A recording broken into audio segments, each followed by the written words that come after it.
सुबह के 7 बजे थे। टंग टंग बाबूजी के कमरे से 2 बार घंटे की आवाज़ आई। सहायिका मीना उधर से जाते जाते ठिठक कर बोली, दीदी साहब आपको बुला रहे हैं। आज बेटी मीनी का दूसरी कक्षा का रिजल्ट है। ऑफिस से पहले उसके स्कूल भी जाना है। तेज़ी से हाथ में घड़ी बांधते हुए मैं बाबूजी के कमरे में आई। वहाँ हल्का अंधेरा पसरा था। मैंने खिड़की का पर्दा हटाया। बाहर की रोशनी झप से बाबूजी के बिस्तर पर पड़ी। हाँ बाबूजी, मैं आ रही थी, उन्होंने कुछ अस्पष्ट सा कहा। मैंने अपनी हथेली उनके हाथ पर रख दी। कई दिनों बाद उनकी आंखों में चमक थी। मैं जानती हूँ वो मिनी को आशीर्वाद दे रहे थे। डॉक्टरों का कहना है कुछ महीनों में उनकी तबीयत सुधर जाएगी, वे पहले की तरह बोल पाएंगे।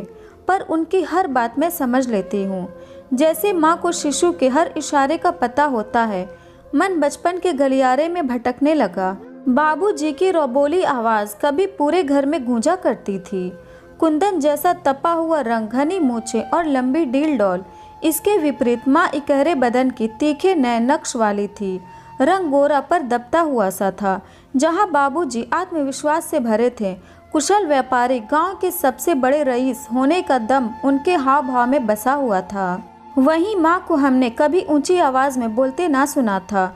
सुना है उनके बाबूजी से रिश्ते के समय ही दादी ने साफ कह दिया था, हमारे यहाँ औरत जात की ना चलती।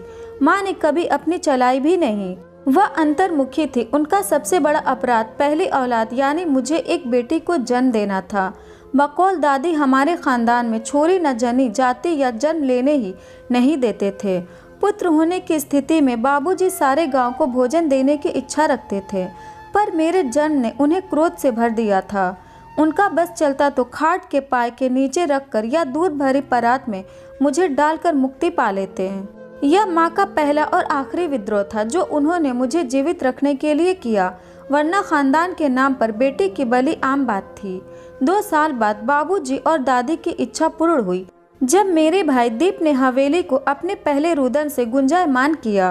बाबूजी ने दीप को कुलदीप का सम्मान दिया, पर माँ का अपराध रत्ती भर भी कम ना हुआ।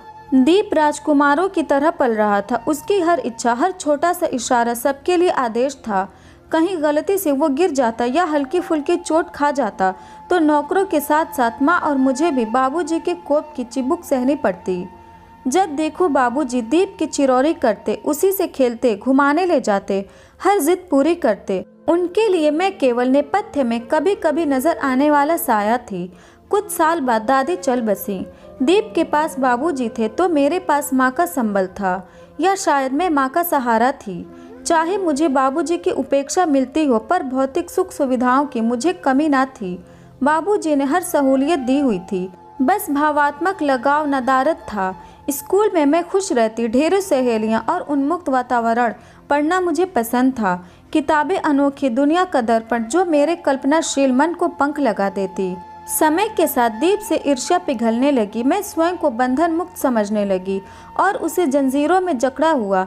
मुझे उससे प्यार तो था, उससे बात करना, खेलना चाहती थी, पर जो विशिष्टता का विष उसके बाल मन में घर कर गया था, वो उसे किसी से जुड़ने नहीं दे रहा था। मेरे साथ उसका व्यवहार एक मालिक जैसा रहा। माँ के साथ भी बदतमीजी से बात करने से नहीं चूकता था। मैं जंगली बेल सी बढ़ रही थी। हर कक्षा में सर्वोपरि प्रथम आती या इनाम पाती तो माँ खुश होकर बलाएं लेती, साड़ी के कोर से आंसू पोंछती। वहीं दीप बस पास भर हो जाता तो बाबूजी फूले ना समाते।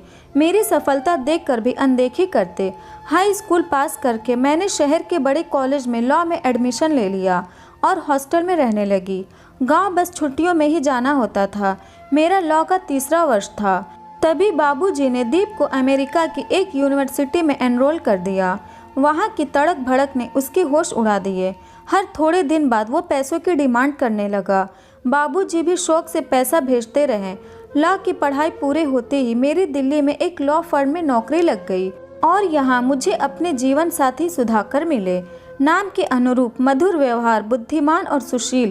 पहले ही दिन में मैं उनके व्यक्तित्व से प्रभावित हो गई। साथ काम करते हुए उन्हें अच्छी तरह जाना परखा। अंततः जब उन्होंने विवाह का प्रस्ताव रखा तो मैंने तुरंत हाँ कह दी। कुछ समय बाद सप्ताहांत पर गांव गई तो पहली बार बाबूजी से किसी गंभीर विषय पर बात की। उन्हें बताया कि सुधाकर मिलना चाहते हैं। आशानुरूप उनकी प्रतिक्रिया रूखी रही। उनके अनुसार एक तो सुधाकर ठाकुर नहीं है, अतः विजातीय हैं, दूसरे मैंने स्वयंवर चुनकर जो घृष्टता की है उसके प्रतिकार स्वरूप मुझे उसी समय घर से निकाल दिया गया। हारी हुई मैं वापस दिल्ली आ गई। कुछ समय उपरांत मेरी और सुधाकर की कोर्ट मैरिज हो गई। सुधाकर के घर वाले और कुछ हमारे मित्र आयोजन में उपस्थित रहे। माँ का ख्याल रुलाई लाता रहा। उसका मेरे जीवन के इस महत्वपूर्ण पल में ना होना दुखदायी था। उस समय तक लैंडलाइन फ़ोन गांव तक पहुंच चुके थे।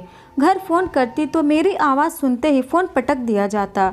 मैं अपने घर संसार में खुश थी, बस माँ की याद चिंता बन मेरे मन को विचलित कर जाती। माँ मेरा बिछोह न सहन कर पाई। जिस दिन मैं बेटी मिनी को अस्पताल में जन्म दे रही थी उसी दिन माँ चल बसी। मैं अंतिम दर्शन भी न कर पाई। माँ की एकमात्र सूत्र थी जो मुझे घर से जोड़े थी। उसके जाते ही गांव और घर से मेरा नाता टूट गया। दीप ने कभी मेरी खोज खबर नहीं ली। बाबूजी मुझे याद तो आते, पर एक हुक के रूप में। एक ऐसा रिश्ता जो संवारा भी नहीं जा सकता था और नकारा भी नहीं जा सकता था। देखते देखते 5 साल बीत गए। मैं और सुधाकर अपनी प्राइवेट प्रैक्टिस, घर गृहस्थी और मीनी के लालन पालन में मगन थे। ऐसे में एक दिन गांव के पड़ोसी जो किसी जमीन के केस में कोर्ट आए थे मुझसे टकरा गए। मुझे वकील के चोगे में देख पहले तो बड़े खुश हुए, फिर बाबूजी की हालत पर अफसोस जताने लगे। मैं हैरत में माजरा पूछा तो उन्होंने जो बताया वो सुनकर मेरे पैरों तले से जमीन खिसक गई। अपनी ग्रेजुएशन कर दीप वापस गांव आ गया था। आते ही उसने चिकनी चुपड़ी बातें कर सारा व्यवसाय, घर और जमीनें अपने नाम करा ली। बाबूजी तो सदा उसके मुंह में अंधे ही रहे थे, फिर बूढ़े भी हो रहे थे। शायद ये सोचा होगा कि आज भी सब इसका है और कल भी इसी का होगा। बाहर से पढ़कर आया लड़का है, अच्छा है, अपनी जिम्मेदारी समझेगा। पर जो विशिष्टता का जहरीला पेड़ उन्होंने बोया था उसका दंश झेलना अभी बाकी था। बिजनेस के काम से अक्सर दीप बाहर रहता था। एक बार गया तो काफ़ी दिनों तक ना वो आया ना उसका फ़ोन। दरवाज़ा खटखटाया भी तो नए मकान मालिक ने, जिन्हें दीप चुपचाप मकान बेच गया था। बाबूजी को पता चला कि 10 दिन पहले घर, व्यवसाय और सारी संपत्ति बेचकर कुल दीपक जी अमेरिका 9-11 हो चुके थे। इतना बड़ा विश्वासघात, और वो भी जान से प्यारे बेटे के हाथ, वे बर्दाश्त ना कर सके और पश्चाघात से शिकार हो गए। उन्हें संभाला हमारे पुराने वफादार नौकर मोती ने, जो उन्हें अपने घर से ले गया था और यथासंभव इलाज करा रहा था। ये सब सुनते ही तुरंत मैं और सुधाकर जी बाबूजी के पास पहुंच गए। मुझे देखते ही उनकी आंखों से अविरल आंसू बहने लगे। दुख, शर्मिंदा, पश्चाताप से भरे नीर उनके गालों से बहकर मेरे हाथों पर गिरने लगे। उस एक क्षण में जाने कितने गुजरे पलों की कड़वाहट बह गई। हम दोनों के मध्य किसी अदृश्य शक्ति ने मानो पिता पुत्री को एक अटूट बंधन में बांध दिया। मुझे लगा मेरा आज ही जन्म हुआ है और मेरा जन्मदाता मेरे होने को स्वीकार कर खुशी मना रहा है। हम उसी दिन बाबूजी को दिल्ली ले आए, उन्हें अच्छी चिकित्सा उपलब्ध कराई है। इन 6 महीनों में सैकड़ों बार रो चुके हैं। जब एक बार मैंने कहा दीप की याद आ रही है तो घृणा और वितृष्णा से उन्होंने ना में सिर हिला दिया। मीनी को देखकर उनके चेहरे पर असीम सुख आ जाता है। मुझे और सुधाकर को वो ऑफिस भी देखना होता है तो सारे दिन की सहायिका मीना को रख लिया है। बाबूजी की हालत में सुधार है, हाथों में हलचल है। अब सिरहाने लगे, घंटी बजाने लगे हैं। एक बार टंग मीना के लिए, 2 बार मुझे बुलाने के लिए और 3 बार मिनी के लिए। अधिकतर 3 बार घंटी बजी है और मिनी दौड़कर नानू के पास चली आती है। धीरे धीरे जबान भी उठने लगी है। मैं प्रतीक्षारत हूँ कब उनसे रुकी हुई बातें कर पाऊंगी। उनके प्रति नाराजगी जो सारी जिंदगी रही कि वे सही अर्थों में पिता नहीं बन सके, कहीं तिरोहित हो गई है। रिश्ता जैसे बदल गया है। मैं उनकी माँ बन गई हूँ और वो मेरे पुत्र। इंतज़ार है कि वे कब ठीक होंगे। अगर कहेंगे तो हम दीप पर मुकदमा कर बाबूजी को स्वाभिमान पूर्ण जीवन दे सकते हैं, पर यह उन पर निर्भर है। अभी तो दीप के नाम से ही उनका चेहरा गुस्से से लाल हो जाता है। जब वो मुग्ध होकर मुझे और मेरे परिवार को देखते हैं तो मन करता है काश माँ भी यहाँ होती। दीदी, मीनी बिटिया कब से गाड़ी में बैठी है, चलिए आप स्कूल के लिए लेट हो रही हैं। मीना की आवाज़ से मैं तंद्रा से बाहर आई। बाबूजी को माथे पर चूम मैं मेन गेट से बाहर निकल आई।